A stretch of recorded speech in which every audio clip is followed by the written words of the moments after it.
Welcome to my channel. My name is Jasper Yamson, your handyman. Do everything. If you're new here to my channel, don't forget to subscribe, click notification bell for more video. Today's video, I show you how to fix the washer GE washing machine. It's not draining. So let's get started after this intro.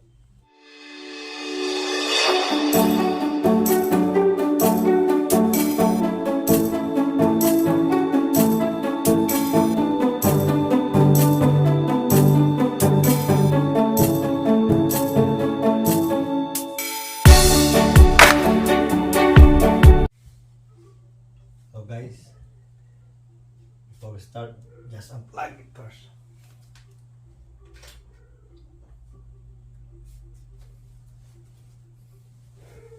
So make sure there's no power on it.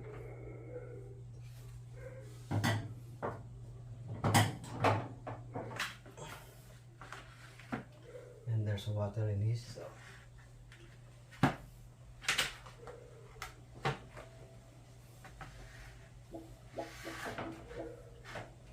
mix it.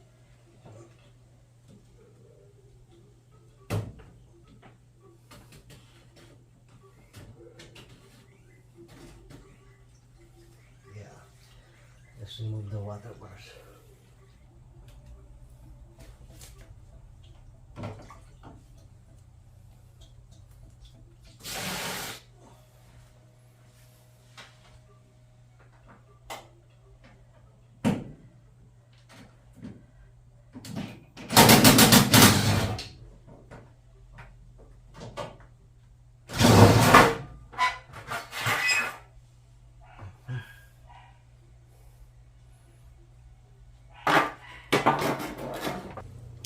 Plier.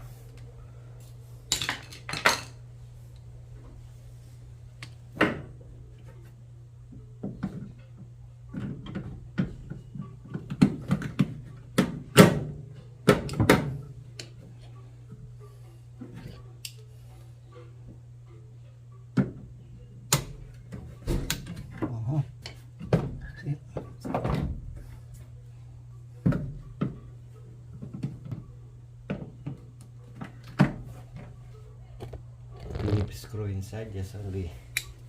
Let's see. Yeah. See that?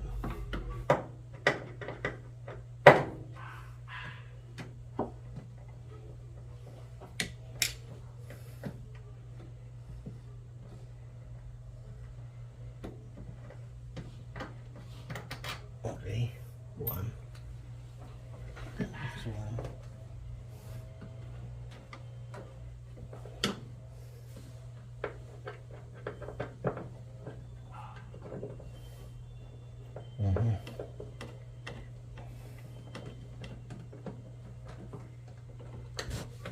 Okay, so there's two screws, and then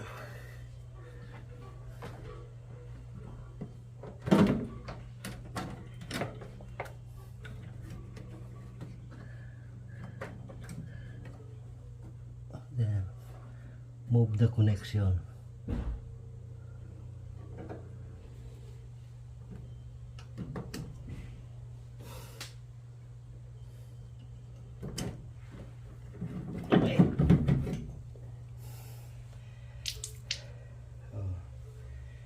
That's it, guys.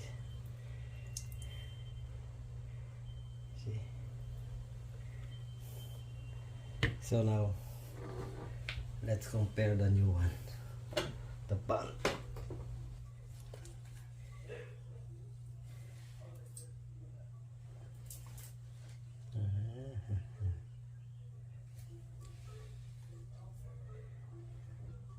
So let's open this thing. So we can see what is the problem.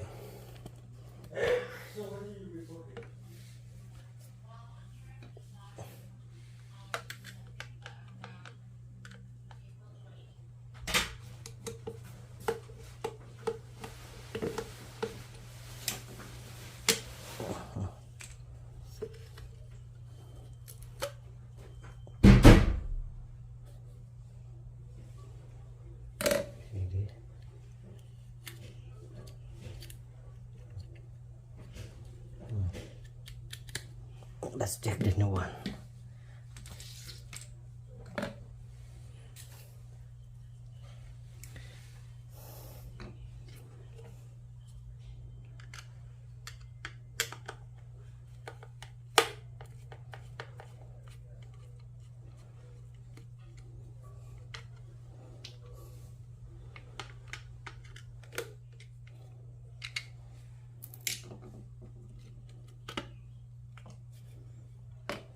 You see the difference? You see, that's why this one need to replace. You see difference for two. The old one, you see, this one, yeah, see this one, and then so that's the problem, guys. So let us place this, put this back.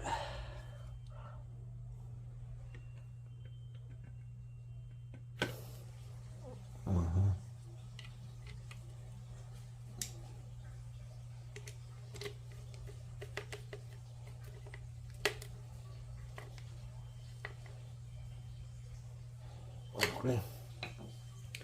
And another difference is the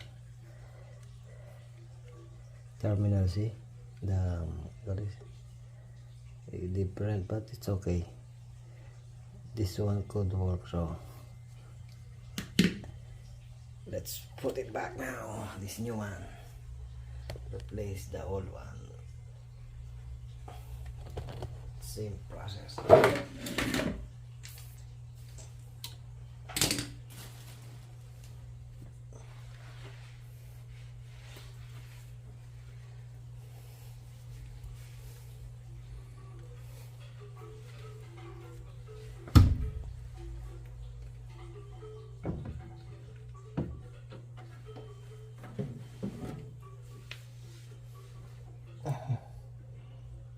Okay.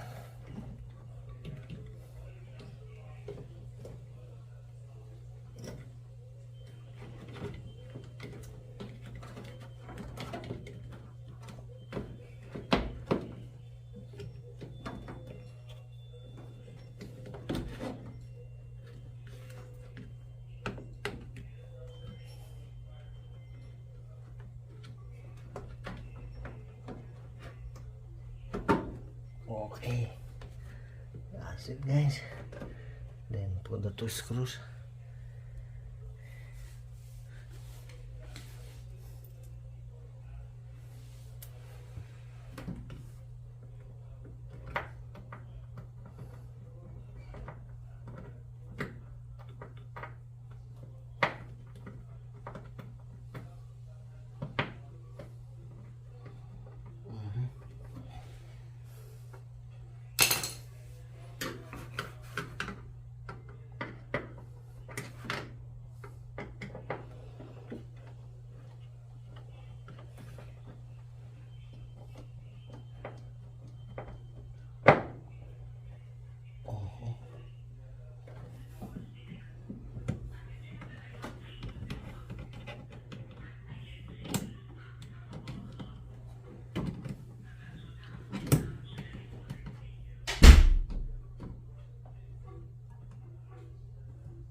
So that's it, guys.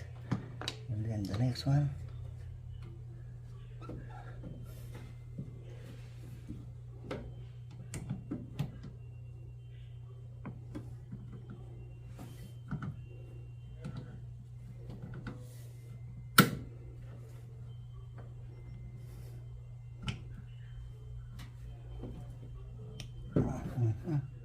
That's it. You see, connection is in here. So the white and the black.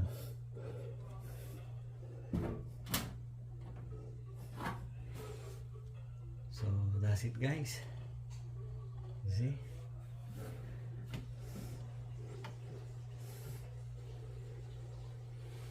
So let's try it.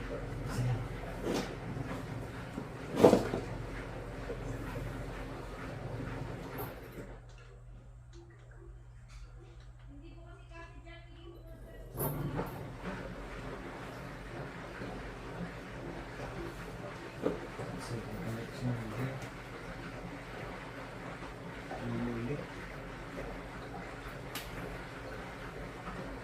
Let's wait until rain.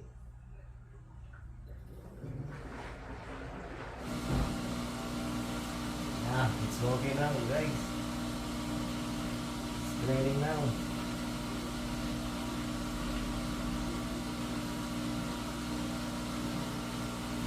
Success.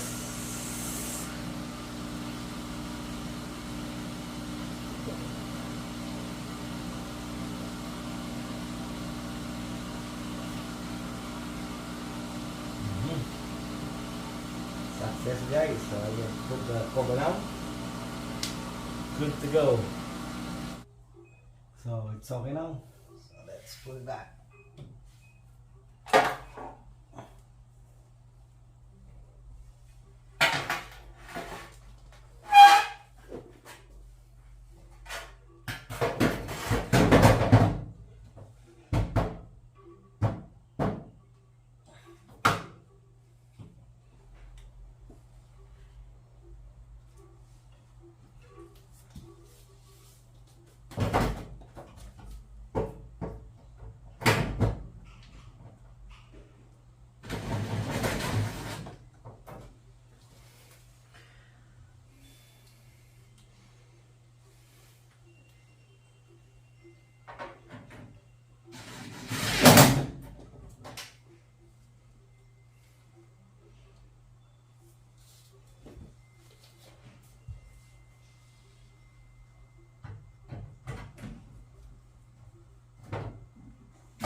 So that's it guys.